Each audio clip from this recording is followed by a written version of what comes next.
Okay, so let's see if I can get this guy. I think I might have zoomed in a little too much. There he is. A big bumblebee.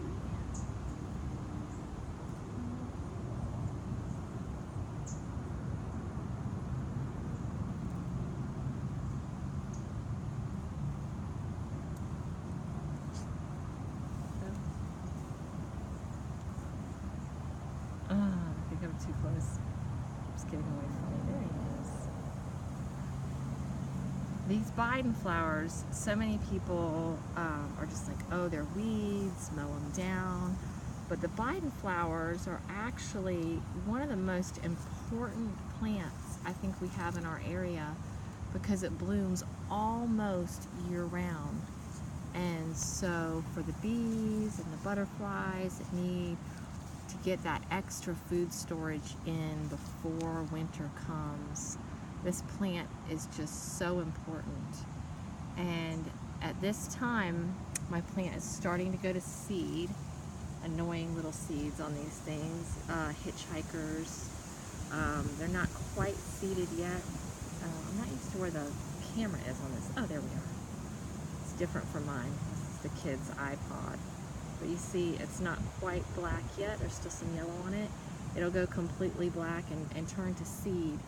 And you can just spread them around. They're just, you know, they hitchhike on people's clothing, and the wind blows them. They're pretty lightweight.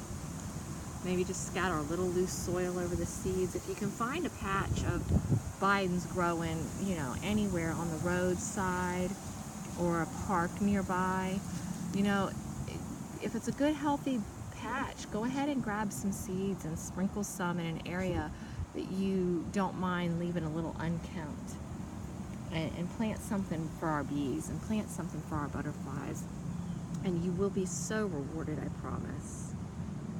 You know, they sell so many fancy butterfly plants in the Home Depot that are very beautiful and proper, you know, garden plants, but they just don't have the life cycle, the bloom cycle that these Biden flowers have.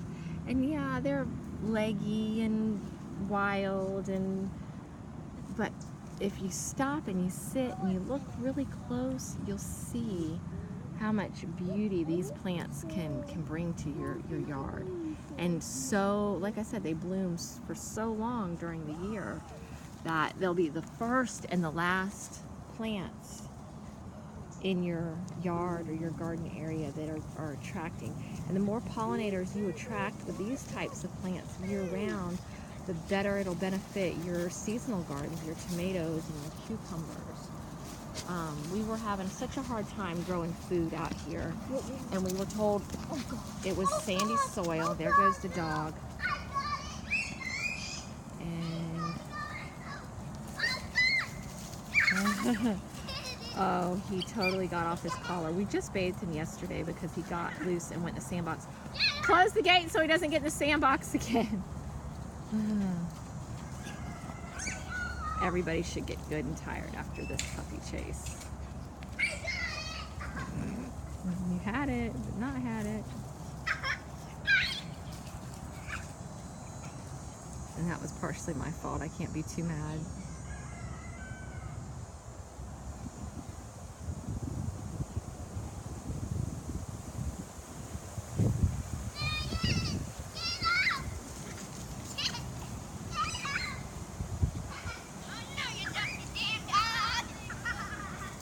Language!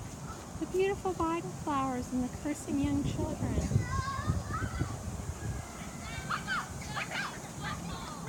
Oh my goodness.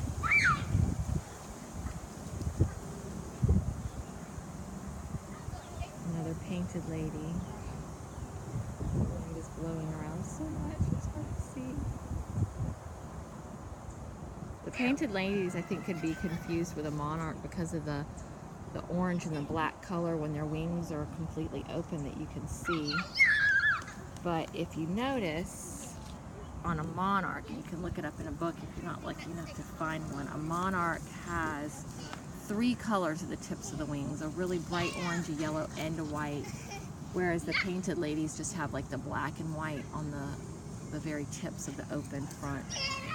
A book that I can recommend for anybody who is interested in identifying really anything is this one right here. We bought a copy at the thrift store years ago that was an old hardback. It's by Reader's Digest. We got a newer edition because ours was just honestly smelled a little dank from being probably 30 or 40 years old. And the information, though, regardless of what copyright year or print you get, was the same on the inside, because some things don't change. But this is the Reader's Digest North American Wildlife. It covers plants and animals. Now, it's not everything, of course. I mean, you're gonna have some plants and animals that you might not be able to find. And hold on, I'll come right back and make another separate video on this book for you.